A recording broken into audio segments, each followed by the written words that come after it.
Ayusin mo naman, Hiroyuki!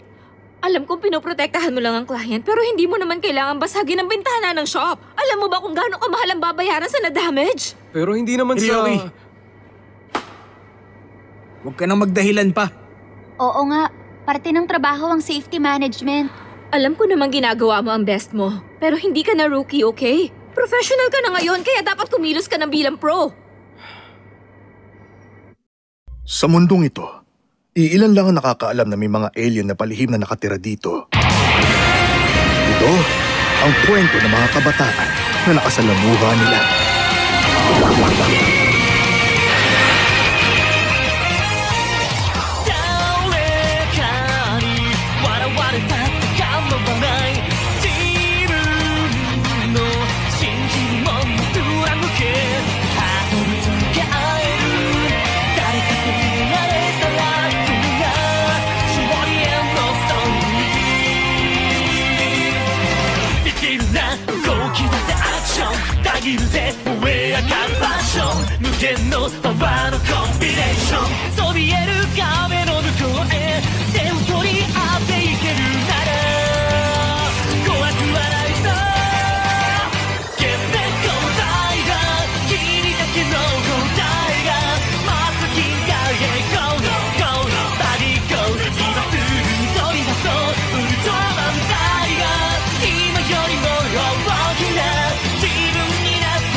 Bakit ito nangyayari?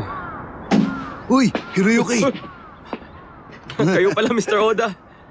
Bakit? Meron pa bang iba? Bakit ang lungkot mo yata? Teka, may nagawa ka na naman, no? Di ka makakainga kung puro buntong hininga ka.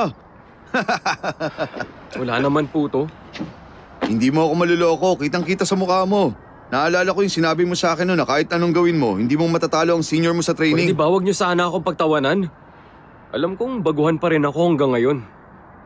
Pero ginagawa ko naman ang lahat para maging maayos ang trabaho ko. At binibigay ko ang buong makakaya ko.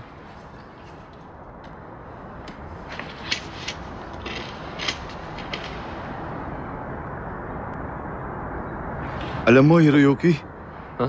Ewan ko kung bakit. Pero nahihirapan akong tapusin ng isang to. Oo nga, no. Hanggang ngayon, ginagawa niyo pa rin yan. Sobrang interesting ng pagdodrawing. May araw na nagagandahan ako sa partikular na kulay. Tapos sa ibang araw may makikita akong mas maganda. Kaya magsisimula ako sa umpisa. Uulitin ko ang proseso at habang ginagawa ko yun, dun ko na mahanap ang sarili kong solusyon. Makakahanap ng solusyon? May iahambing kita sa hindi pa tapos na drawing, Hiroyuki. Halos pareho kayong dalawa. Kung mabigo ka man, huwag kang susuko. Subukan mo lang uli.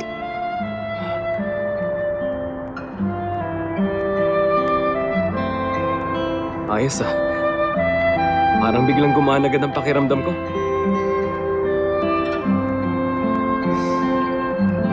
Dali, tingnan mo. Nagbago na naman ang kulay ng langit. Uulitin ko tuloy ang drawing ko. Para magkaroon ka ng progress, dapat magseryoso ka. Seryoso tapos biglang natawa?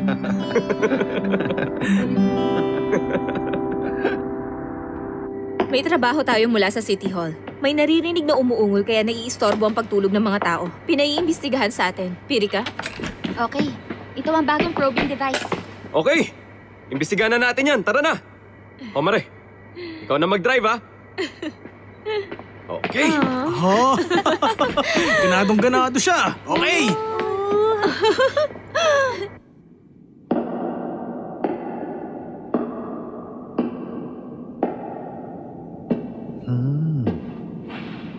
Kakaibang gusto niya. Uy, ikaw. Anong ginagawa mo dito? Isang karangalan ang makita ka, Alien Naker Odaisa. Ba't alam mo yun? Teka, sino ka ba talaga? Hindi na mahalaga kung sino ako. Nandito ako ngayon para tuparin ang kahilingan mo. Kahilingan? Ganun na nga. Alam kong gusto mong makasamang muli si Black King sa pakikipaglaban. Inihiling mo mangyari yun. Hindi ba?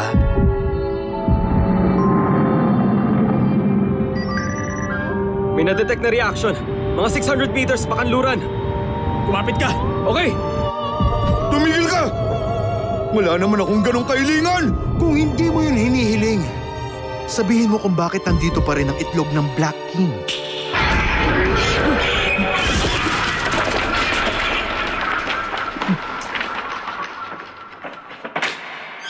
Nakilala kayong dalawa ni Black King bilang ang pinakamagaling na assassin sa buong kalawakan.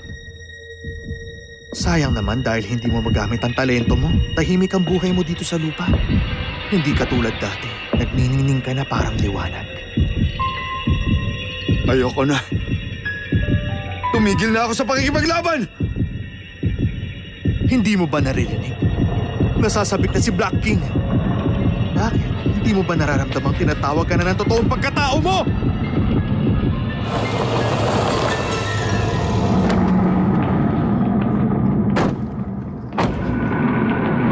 Ano yung umuungol na yun? Ungol ba yun ng halimaw? Gusto mong labanan ang dakila ng liwanag, di ba? Sabihin mo na kung anong nasa isip mo. Sige na, Odaisa. Ang mandirigma ng takip silim!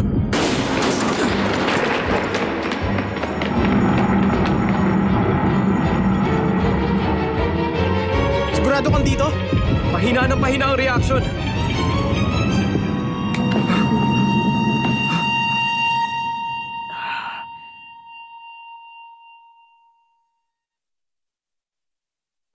Pagdating niyo dun sa warehouse, wala kayong nakita? Oo, pero sigurado kami. Doon namin narinig ni Ryoki yung umuungol. Oh, Teka. Tingnan niyo to. Kuha to sa CCTV. Ilang minuto bago marinig yung ungol. May pumasok pero bigla siyang nawala. Parang bulang na laho.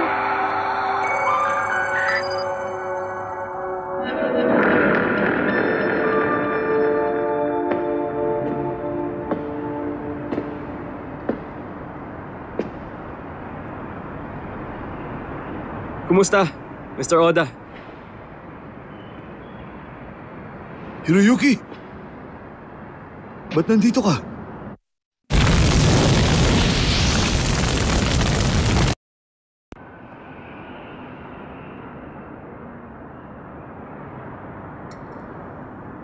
Mr. Oda,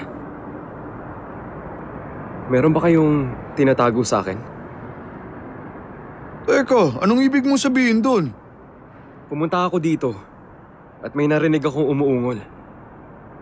Ang alam ko, ungol yun ng halimaw, hindi ba? Halimaw? Nakakatawa yan ah. Nasobrahan ka yata sa halimaw. Hindi mo yun may tatago habang buhay. Kung meron ako may tutulong na kahit ano, sabihin nyo lang yun sa akin. Wala akong alam tungkol sa halimaw. Yun lang ang masasabi ko. Diyan ka na. Sandali lang! Gusto kitang tulungan! Hiroyuki!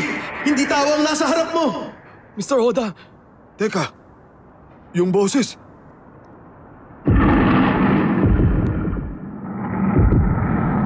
Sige, oras na para magpakitang gila.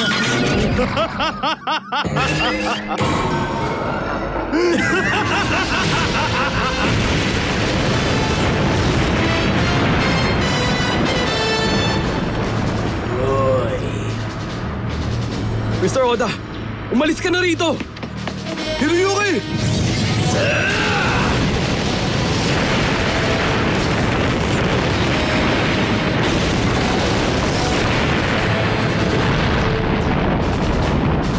Halika na! Taiga!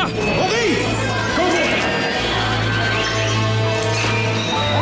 Mandirigma na liwanag! Taiga!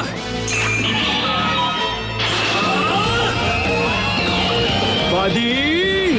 Go! Ultraman Taiga!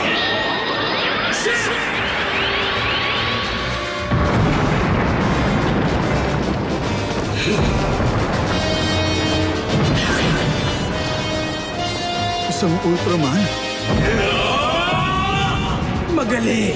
Kahit kailan talaga hindi mo ako binibigo!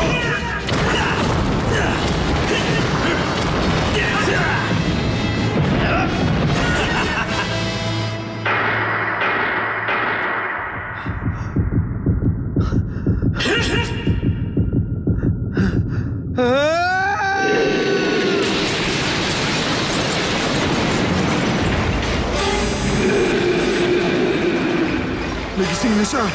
Si Black King! Ano? Halimaw? Nako! Natik na ako dun ah!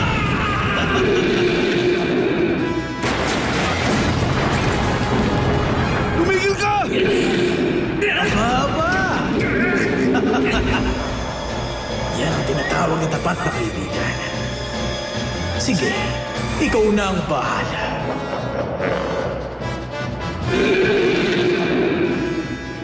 Ako naman!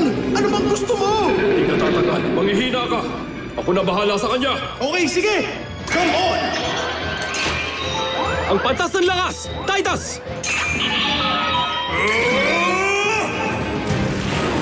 Buddy! Go! Ultraman Titus!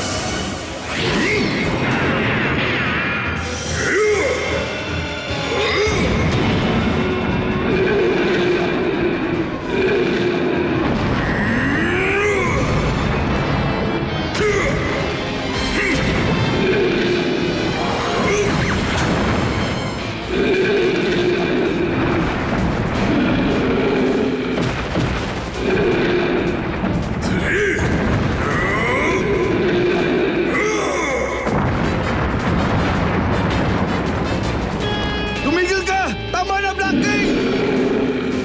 Di ko naman yan pinapagawa!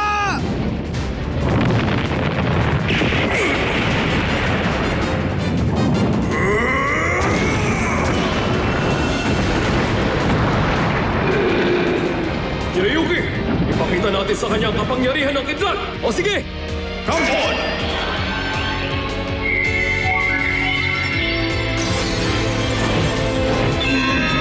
Excellent! Connect on!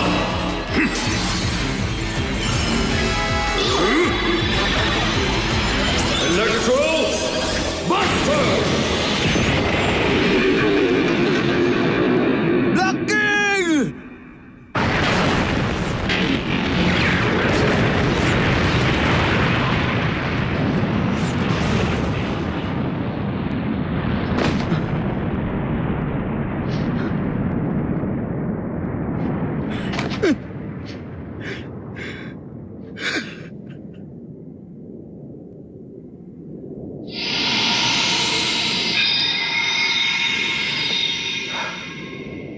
Ryuki!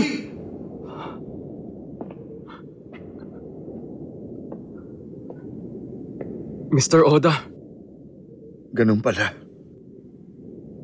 Hindi ko alam na kakampi mo pala ang mga Ultraman.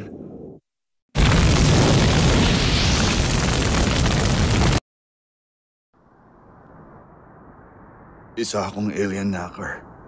Odaisa ang pangalan ko. ano? Alien knocker? Lahi ng alien na kilala sa pakikidigma. Nasa instinct nila ang pakikipaglaban. Sobrang lupit nila. Pero hindi ganun si Mr. Oda. Hindi. Totoo ang mga sinabi niya. Ganun kami. Ha?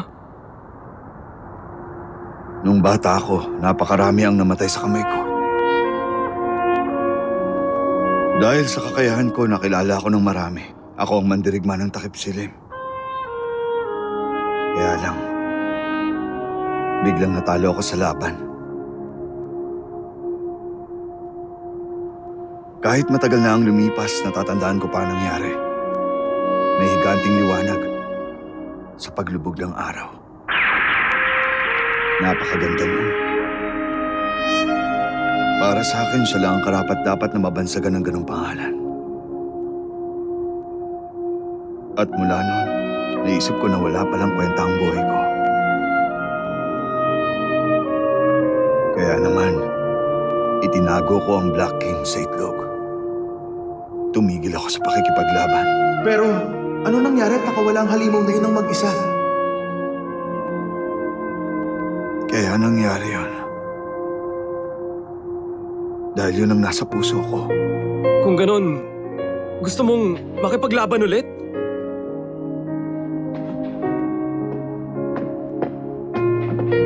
Sabihin niyo hindi yun totoo! Ang kilala ko Mr. Oda. Yung mahilig mag-drawing. At saka yung lagi tumatawa. Bukod doon mahilig din magbiro. At mabait makitungo sa lahat.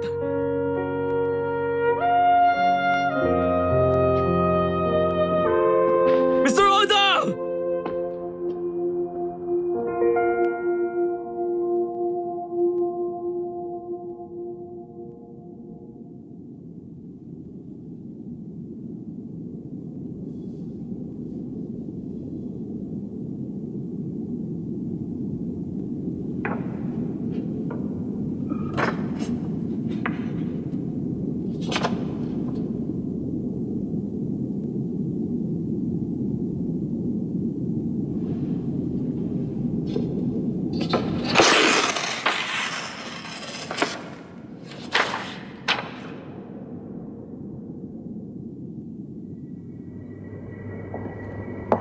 Tulala ka. Anong iniisip mo?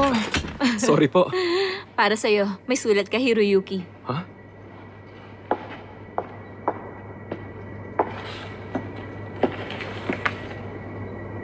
Hiroyuki, maraming salamat sa lahat. Nagpasya akong ibibigay ko ang lahat sa laban ngayon.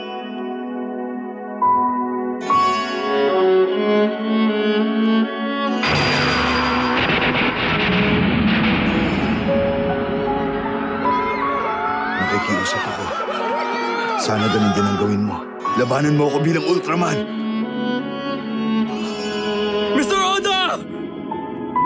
Hindi ko maintindihan bakit kailangan kitang labanan! Ito lang ba talaga ang naisip niyong solusyon? Ang sabi niyo nun, kung mabigo ka man, huwag ka susuko, subukan mo lang uli! Kayo ang nagsabi nun.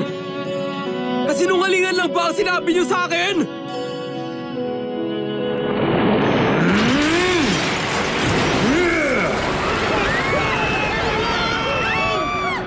Hiroyuki, hindi ka pwede magdalawang isip.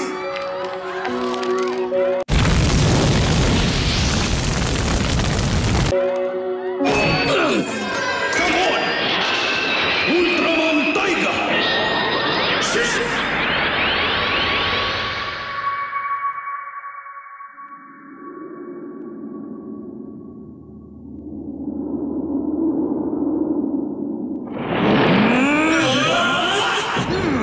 Kalahating siglo na mula nung maglaban tayo. Naging masaya din ako sa paninirahan ko dito sa lupa. Habang nandito ako, napahalagaan ko ang kalikasan at pag-ibig.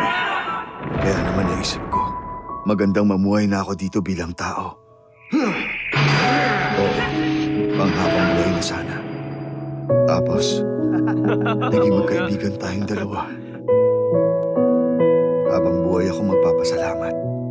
Kaya lang, may natagpuan naman ako sa planetang ito.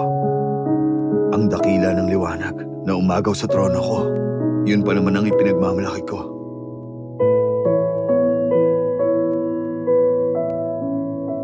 Sa tuwing nakikita ko ang tapang mo, kine-question ko ang sarili ko. Ano ba ang tunay na lakas at tunay na maipagmamalaki ko? Pagkatapos, hindi ko mapigilang mag-alab ang puso ko. Hindi ko matanggap na parte yun ng pagkatao ko. Lagi kong sinasabing ayoko na makipaglaban. Napapagod na ako. Pero pinakita sa akin ng kaibigan ko. Pakiusap, tama na! Kung ano ba talaga ang sinasabi ng puso ko. At saka, kung sino ba talaga ako. Papagalin mo siya gamit ang tunog na yun. Come on!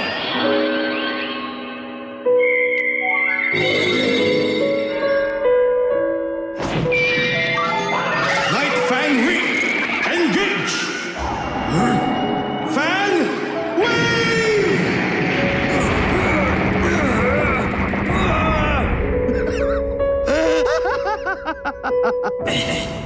Mula noon, hindi ako naging totoo sa nararamdaman ko.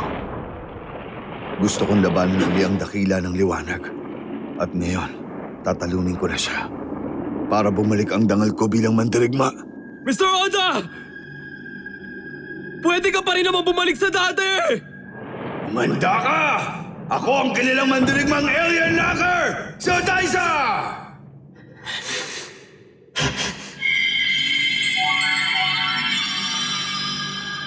Come on! Earth! Shine! Hawak ang kapangyarihan ng liwanag!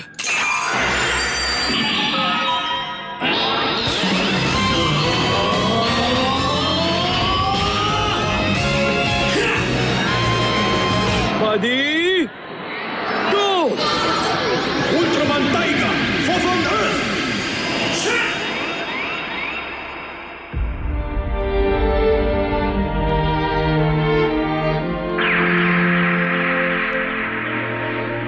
Patawad kung naging makasarili ako. Kaya lang, ito ang solusyon na naisip ko. Umaasa ako na kahit anong mangyari, hindi mo sisisihin ang sarili mo, Hiroyuki. Orum! Strium!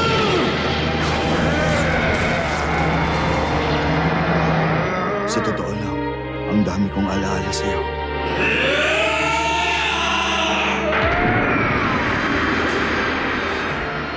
Hindi ko man natapos ang drawing na yun. Pero para sa akin, pinakamagandang paglubog ng araw yung nakita nating dalawa. Kaya naman, sapat na yun sa akin. Hiroyuki, masaya talaga ako na nagkakilala tayo.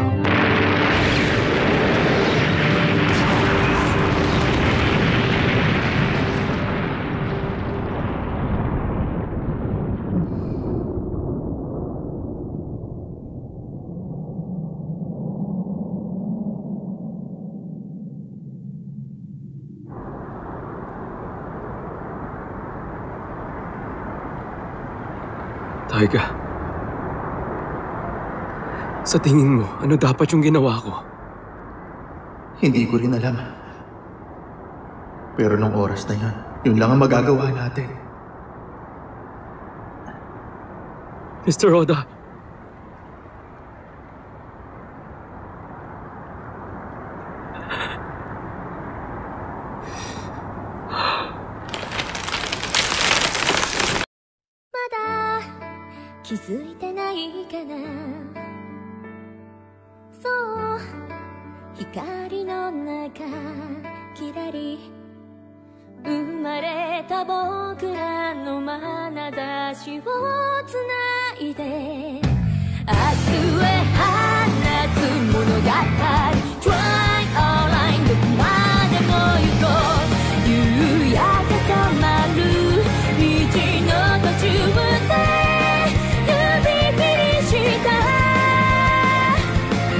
約束まで